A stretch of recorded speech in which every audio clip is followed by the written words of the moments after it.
Hello 2, this is 22 Charlie. Sam, why can we hear voices?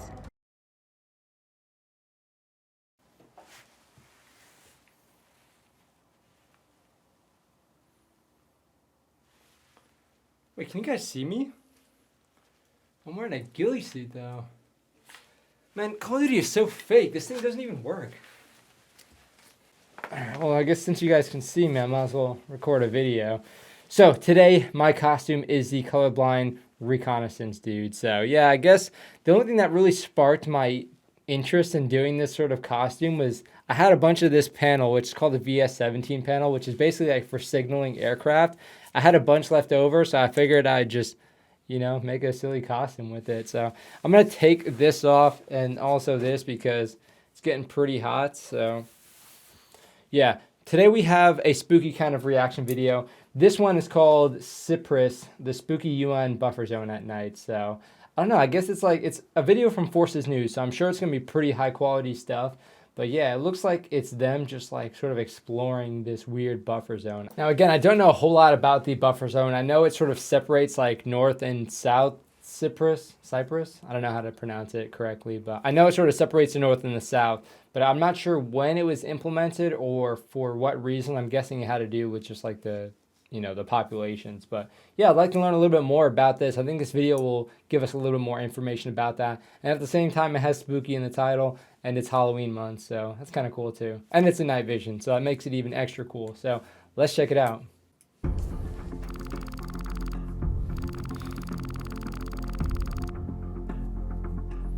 I wonder if they do like rotations it's eerie, here. It's dark, it's spooky. Hell yeah, that's what I came here for. It's kind of adventurous at the night. You see unexpected things along the way, so you have to react according to it. You always have to check your legs because you know you don't know what's creeping around the ground. Looks like Chernobyl. Yeah, we have, you know, snakes and all that. It is a bit spooky. Sometimes door slams on the inside the buildings, and then you have to react for that. You've obviously got your road. Again, I'm getting major like Chernobyl vibes here. I'm not sure how quick this place was abandoned and again, for what reason. So if you guys have information about that, please put it down below. But yeah, it looks like a lot of this stuff was sort of just left here. I know the buffer zone does, I think it like spans the entire like east to west coast of Cyprus. So I guess that kind of makes sense that, you know, there are a lot of people and you need a lot of people to actually patrol it. But I'm not sure who actually did it. So I know it is a UN sort of thing. But I've seen a lot of like Brits doing it. I don't really think Americans really do it too much, to be honest. But yeah, I'd like to learn a little bit more about who's actually doing it. If they have like a sort of like rotational setup, like if they sort of rotate out every few months or something. But yeah, I can't imagine they have that much fun over there. I'm not sure how cool of a country Cyprus is, but I can't imagine they could go too far away from the buffer zone. Your rodents and your reptiles as well that live off the land here. I've been in more comfortable places.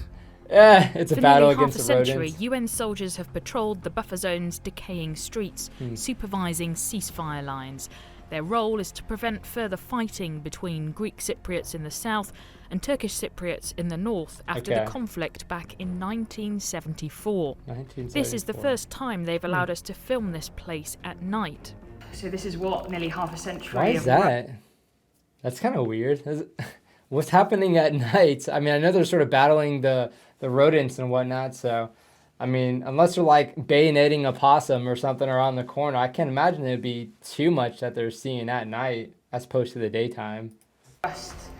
Dust looks like in what is the world's last divided capital. No one knows just how many more years these cars might be sitting here. Or what the future is in terms of a resolution between both sides here in Cyprus. Is someone going to come claim those cars? I don't think they work anymore. Sam, why can we hear voices? The incredible thing about it is we're here in the buffer zone, and then literally 15 metres out of me behind that wall, there's people in restaurants having something to eat, having a few drinks. What? Generally having a good time. It's so awkward to me. It's like, they're in this weird like parking garage kind of thing, and then like you're saying, right there is like a restaurant where people are just eating and whatnot. It's kind of a tease for these guys because they can't actually go and do that. He doesn't look very happy. A lot of these guys don't look too happy or thrilled with what they're doing. So I wonder how much it actually like kicks off over there. I haven't seen much stuff like on the news, but then again, I don't know a whole lot about Cyprus in general. Does kind of feel quite eerie, doesn't it, hearing voices? It does, especially with the surroundings we've got here. You know, this car 50 years ago would have been brand new. It's with 30 kilometres on the clock, so delivery mileage, and that's just covered in dust like an old. Dude, if this was the Marine Corps taking charge of this, or like even like the U.S. Army, if you had infantrymen, then this would have been graffitied. You'd have people taking pictures inside of these old cars and whatnot. Stuff would get smashed. Things would get stolen. So good discipline for these guys. Oh, The buffer zone extends over 180 kilometres across the island. 800 Dang. UN troops and more than 60 UN police officers deal with hundreds of incidents each year. Wow. So what sort of things have this battle group encountered whilst they've been here? So violations that we've come across in the last week is illegal migrant activity, and that's happened twice in the last week alone. Dang. One night I was on guard and there was a migrant activity at Chitinkaya Moat. So the quick reaction forces was called in. Okay. Boyrie was the leader out of the team, 3 teams. We went there, called the UN police. The UN police arrived because they are in charge of dealing with these migrants. And it was handed over to the UN police to deal with these migrants.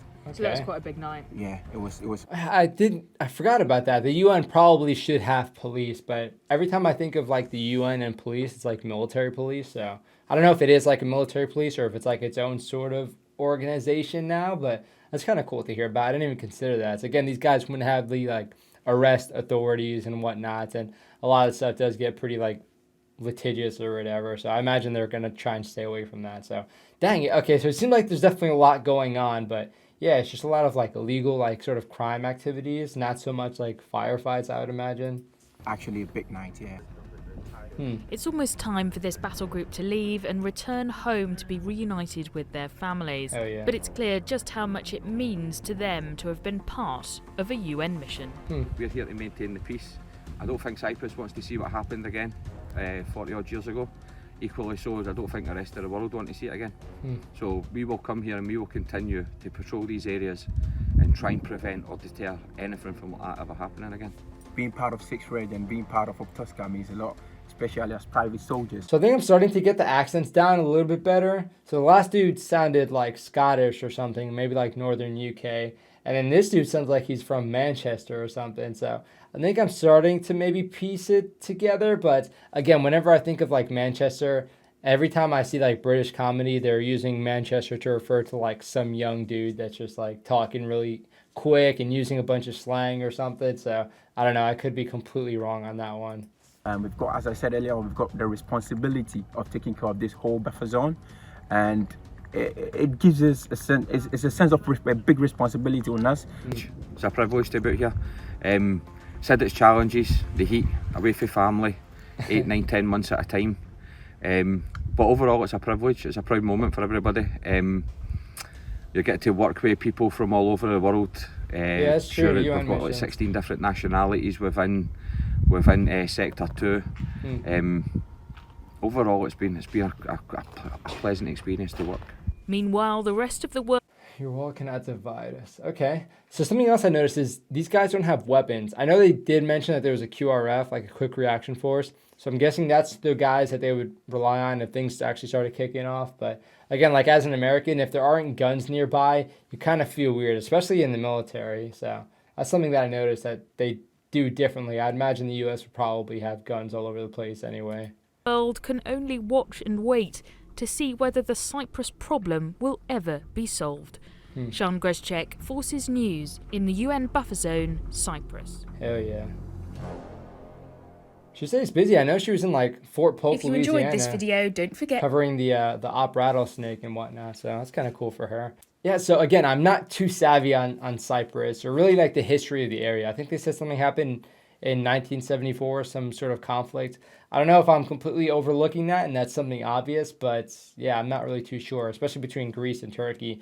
If we're talking about anything outside the US, they didn't really teach anything like that in, like our history classes when we were in school. Especially talking about geography, we didn't learn a whole lot about that either. So if you guys have any information to add to this video, please put it down below so we can all get a little bit more educated. But again, maybe I'm just completely overlooking something. But kind of cool. Again, I don't know, the U.S. does a whole lot of UN missions. I can't think of anything off the top of my head that the U.S. was involved in. But again, I was only in the Marine Corps and Army, so I'm not sure if that's like maybe a reservist kind of function, but I can't think of any of my buddies who went to support a UN mission. So if you guys got to do that, let me know how it was. Let me know where you went, especially if you went to Cyprus. Let me know a little bit more about the rotations, how long you guys actually stay out there, because I know these guys definitely look like they were ready to head back, and it kind of showed. But yeah, it's kind of interesting, these sort of UN rotations, especially these peacekeeping operations. Because again, at that point, you kind of need to learn a little bit more about the historical background, the geopolitics and whatnot. And I think with the general infantrymen in the U.S., they're not really going to get too deep into that. You get like cultural awareness training prior to deployment, but you need some pretty good information before going into something like that. So it seems pretty challenging. It's like a different level of challenging as opposed to just going to like Afghanistan or something. But yeah, cool video. Let me know what you guys think about it. Thank you guys for watching. Thank you for supporting the channel. Again, I'm going to continue doing this, Halloween costume-y stuff for the rest of October. So thank you guys for watching. Thank you for supporting the channel. Thank you for the awesome recommendations. That is it for this video. I'll see you on the next one.